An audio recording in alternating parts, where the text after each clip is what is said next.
بسم اللہ الرحمن الرحیم۔ الحمدللہ کہ تم نے قرآن مجید پڑھنا شروع کیا ہے۔ قرآن مجید کیا ہے؟ یہ اللہ تعالیٰ کا کلام ہے، یا یوں سمجھ لو یہ اللہ تعالیٰ کی باتیں ہیں جو اس نے اپنے پیارے نبی محمد صلی اللہ علیہ وسلم پر حضرت جبریل علیہ السلام کے ذریعہ سے بھیجی، تاکہ ہم کو معلوم ہو جائے کہ اللہ تعالیٰ کون ہے، دنیا میں کون کون سی باتیں کرنے کی ہیں جن سے اللہ تعالیٰ خوش ہوتا ہے، اور کون کون سی باتیں چھوڑنے کی ہیں جن سے اللہ تعالیٰ ناراض ہوتا ہے۔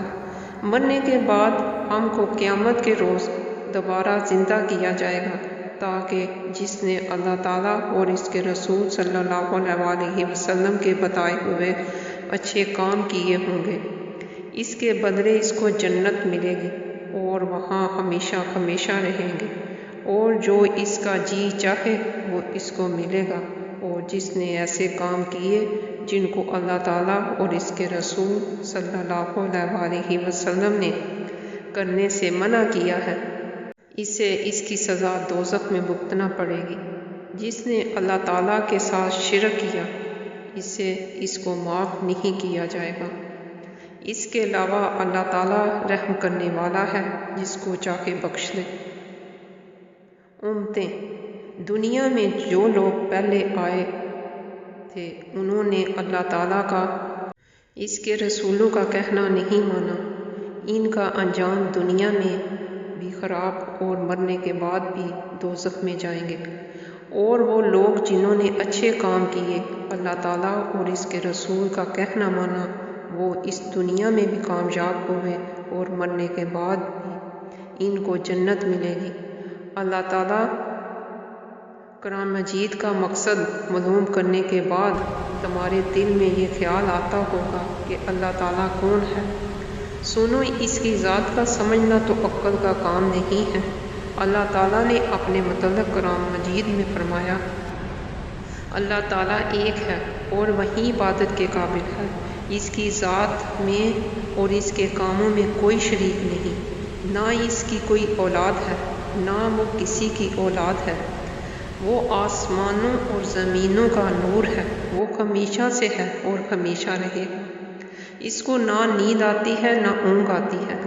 آسمانوں اور زمینوں میں جو کچھ ہے سب اسی نے پیدا کیا ہے، بغیر اس کی مرضی کے کوئی اس کے سامنے کسی کی سفارش بھی نہیں کر سکتا۔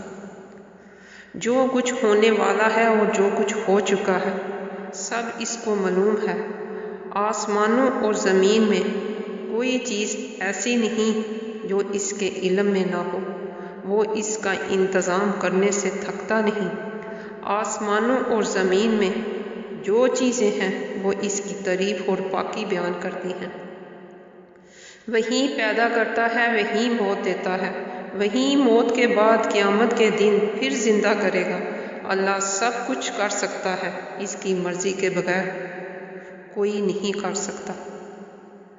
جہاں کہیں ہم ہوتے ہیں وہ ہمارے ساتھ ہوتا ہے، وہ ہمارے دلوں کی بات بھی جانتا ہے۔ وہی سب کو رزق دیتا ہے، جس کو چاہے تھوڑا دے، جسے چاہے بے حساب دے۔ اس کے اختیار میں ہے، جسے چاہے سلطنت دے، جسے چاہے سلطنت چھین لے، جسے چاہے عزت دے، جسے چاہے ذلت دے۔ دینوں دنیا کی سب بلائیاں اسی کے ہاتھ میں ہیں۔ وہی اولاد دیتا ہے، جسے چاہے بیٹے دے اور جسے چاہے بیٹیاں، جسے چاہے دونوں اور جسے چاہے کچھ نہ دے۔ وہ کسی کو بلائی دینا چاہے تو کوئی اس کو بدل نہیں سکتا، اور جو تکلیف کا مستحق ہوتا ہے اسے بدلنے والا بھی کوئی نہیں۔ اسی نے آسمان، سورج، چاند، تارے، زمین اور ان کے درمیان جو کچھ ہے سب کو ہماری خدمت پر لگا دیا ہے۔ اسی نے ہماری اچھی اچھی صورتیں بنا دی۔ اسی نے ہم کو اسی لیے پیدا کیا کہ اس کی عبادت اور فرما برداری کرے۔ اس نے حضرت محمد صلی اللہ علیہ وسلم کو اپنا آخری نبی بنا کر بھیجا، اور حضرت محمد صلی اللہ علیہ وسلم پر اپنا آخری کلام قرآن مجید نازل فرمایا اور حضرت محمد صلی اللہ علیہ وسلم پر اپنا آخری کلام قرآن مجید نازل فرمایا کہ میں اس کی حفاظت کروں گا۔ ہم کو بتایا ہے کہ ہم خود بھی قرآن مجید پڑھتے ہیں اور دوسرے لوگوں کو بھی سمجھاتے ہیں۔ فرشتے یہ اللہ میاں کی بہت بڑی مخلوق ہے اور بہت طاقتور بھی ہے۔ ان کی شکل و صورت کیسی ہے یہ اللہ ہی بہتر جانتا ہے۔ فرشتے اتنے زیادہ ہیں کہ ہم ان کی گنتی بھی نہیں کر سکتے۔ یہ فرشتے کچھ کھاتے پیتے بھی نہیں، کیونکہ اللہ تعالیٰ نے ان کو ایسا ہی بنایا ہے۔ یہ صرف اللہ تعالیٰ کی ہی عبادت کرتے ہیں۔ لاکھوں فرشتے اسی طرح عبادت کرتے رہتے ہیں جس طرح نماز میں کھڑے رہتے ہیں، اور قیامت تک اسی طرح کھڑے کھڑے اللہ تعالیٰ کی تعریف بیان کرتے رہیں گے۔ اسی طرح رکوع اور سجدے میں لاکھوں تعریفیں کرتے رہتے ہیں۔ اللہ تعالیٰ فرشتوں کے ذریعے دنیا کے مختلف کام لیتے رہتے ہیں۔ ان کے سب سے بڑے اور مشہور فرشتے حضرت جبریل علیہ السلام ہیں، جو ہمارے نبی صلی اللہ علیہ وسلم کے پاس وحی یعنی اللہ کا پیغام لے کر آیا کرتے تھے۔